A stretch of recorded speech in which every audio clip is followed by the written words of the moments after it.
groundbreaking ceremony for a new factory. Did she mention seeing anyone who was sick? Anyone on a plane at the airport? No, she said she was jet lagged. The average person touches their face 3 to 5 times every waking minute. In between, we're touching doorknobs, water fountains, and each other. Beth. Mom? No, go up to your room, honey. So we have a virus with no treatment protocol and no vaccine at this time. Come on, stop that. Kill him! Burn him! But don't touch him, for God's sake. Sorry. You have no home training. What did your parents do? Were you raised in the hills of West Virginia? Oh, yeah, you were. Oh. I think I might be coming down with something. I don't know. Antibiotics? I don't need that government shit. If the Lord wants me to die, I is gonna die. Vaccines were invented by Stalin. Didn't you know? Anyway. Not Cotton Mather at all. Stalin. Welcome to the new spill.com. This is the bizarrospill.com where suddenly I'm outnumbered by several rednecks.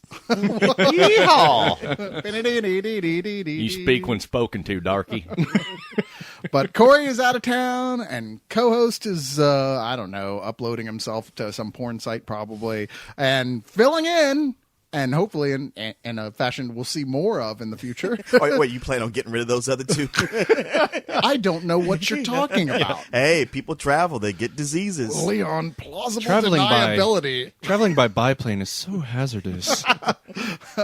I warned him. Don't say I didn't. I mean, after I bought him the tickets. Yeah. 2 words for what happened to Corey. Luca Brazzi. Filling in, we've got from the loading bar an ex-member of the League of Extremely Ordinary Gentlemen, Murph. Hey, what's going on? We should still call you Murph here, right? Yeah, I don't care. It doesn't matter. Okay. No. And then filling in from our newest member of the league, Brian. Hi, I'm Brian. He's very enthusiastic. But we're going to kick this one off with a look at Contagion, which is a new Steven Soderbergh film, and it certainly doesn't look like a Steven Soderbergh It's film. funny because I didn't even realize it was one of his films until Carlisle mentioned it right before it started. And it's actually not the sequel to The Girlfriend Experience. Nor is it the prequel to Batman's Cataclysm.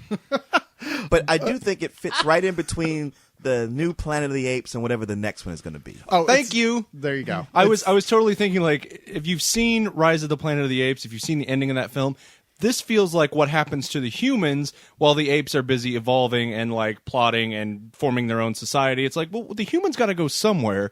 Enter Contagion. Right. Now, does this mean that the Contagion 2 will be just the apes hanging out in the woods playing cards? Yes.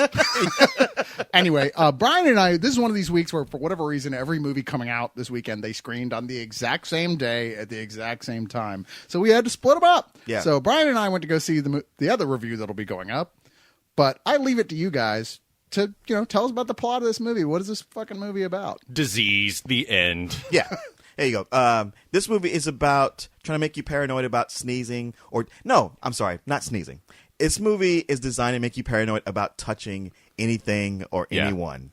There you go. Christ on the cross. I don't even know who's been on this mic last. I don't know. I always spray them down with Bactine. Don't worry. With Bactine? Is that even... Sure, they still make that, right? Sure, why not? why don't you just always put pledge on there? Just... So wait, this is a movie that makes you afraid to touch another human being? I didn't see Dungeons & Dragons, but I heard it was really good.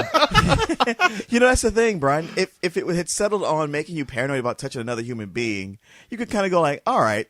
But it tries to make you paranoid about touching anything. Yeah. Anything that's been ever touched. Like anytime people are walking through their normal day and just casually touching something, the camera stops and goes, doom. Right. So you're saying the Michael Moore from Bowling and Columbine era days would turn around and go, see, this is what I'm talking about. Yeah. Irresponsible media fear mongering. Is that what you're saying? Pretty much. Okay. I mean, it starts out, as you've seen from the trailers, with Gwyneth Paltrow on a business trip. She's in Hong Kong gambling, touching people, gets back home to her husband, Matt Damon, and she starts coughing. She goes to the hospital, and it's no spoiler that she dies. Yeah, Right. it's in the trailer. It's in the trailer. If you want to see Gwyneth Paltrow die horribly and then her body get desecrated, which I know I have. Well, watch 7. 7, yeah, No, exactly. no. I'm like, What Kevin Spacey did to her in 7 is nothing compared to what they do to her in this movie. Oh yeah, it's all implied and off screen. In Contagion, you get to see some gruesome shit,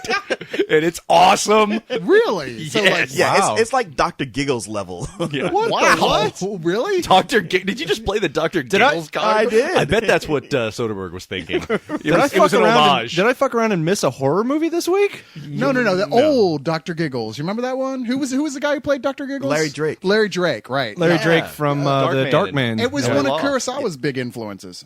Joe Kurosawa, who works at the sandwich shop on 5th. Well, yeah, but come on. Nice guy, though.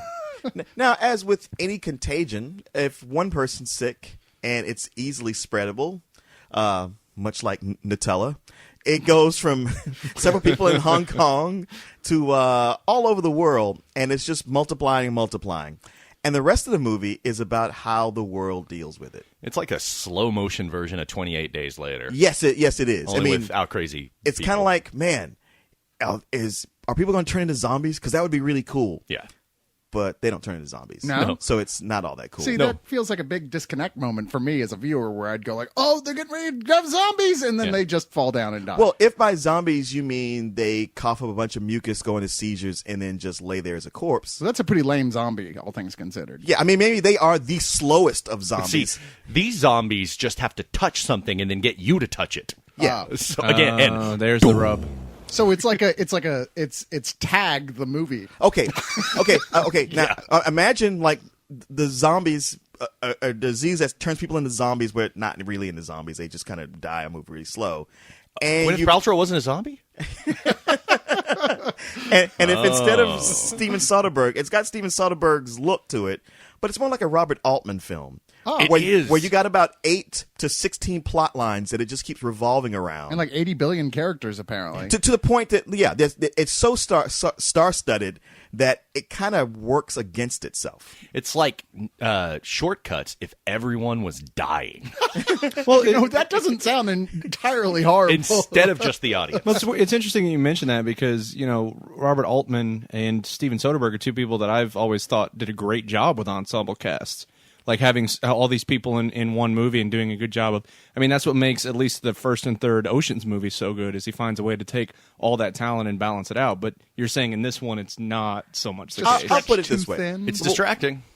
Jason, I don't know how you felt about it because I know Carlisle loved it, but then it had Steven Soderbergh's name on it, so of course he loved it before he even went into it.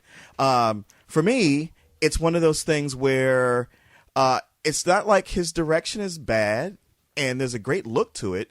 And yet, with all these plot lines that they keep revolving back around to, you completely forget that some characters are in there. Yeah, it jumps around a lot, and you can't really get attached to any of them. Not only do you not, at least I didn't get attached to anybody's story as it was going on, but none of the stories, not even one, has an impactful resolution. Well, let's take a look at some of the big name cast that are actually in this. Like you've already said, Matt Damon plays the guy who's kind of Say it married. right. Matt Damon. Yeah. Okay, thank you.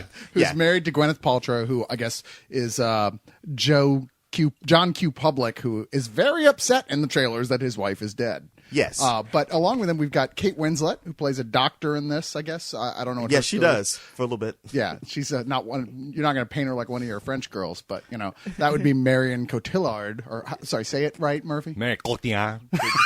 That's that. There you go. As another doctor, I don't know what her story is. And it's a lot of doctors in this thing. Doctor? Lawrence Fishburne, Doctor. he's a doctor. Lawrence Fishburne is a doctor. Okay. Doctor. Yeah. I don't see any more doctor names. Jude though, Law, he's not a doctor. Jude Law is a grimy little chimney sweep governor. Yeah, he's a douche. He's a nasty he's a little really bastard. douchey blogger who has a press on spooky tooth like Mark Strong. Like he must have looked at Mark Strong and go like, dude, you had that one tooth that's turned sideways. I gotta get that. That is creepy though. When you have that one person who's not that like a bad looking guy, but there's something about them that makes them so asymmetrical you can't take your eyes Oh, off. you know what? The crowning achievement of that spooky tooth is that even as CG Sinestro, they still managed to put that tooth in his mouth. I'm like, wow.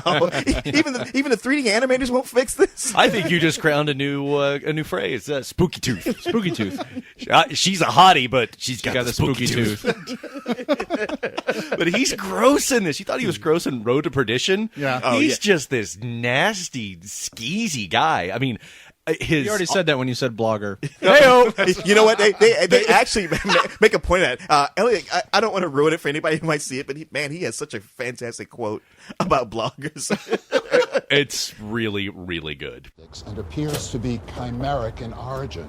Virus is 15 to 19 kilobases in length and containing 6 to 10 genes. Typical of a paramyxa virus, Godzilla, potentially King a Kong, mutant on and Frankenstein, how far? all in Hold one. on, I'll call you back. And you've got it in there, haven't you? Oh, really? Look, Where'd it get come away from here, Military, Alan. You're not a industrial, doctor and you're genetically not a modified writer. organism. Yes, I am a writer. Yes, I am. Blogging is not writing. It's graffiti with punctuation. I am a journalist, and there's informed discussion on the blogosphere that this is a biological weapon. If you want to talk to me, call my office and make an appointment. Yeah, it's okay. I'm a self-hating blogger. It's all right. Stop cutting yourself. Damn it. Stop cutting yourself. More of a pap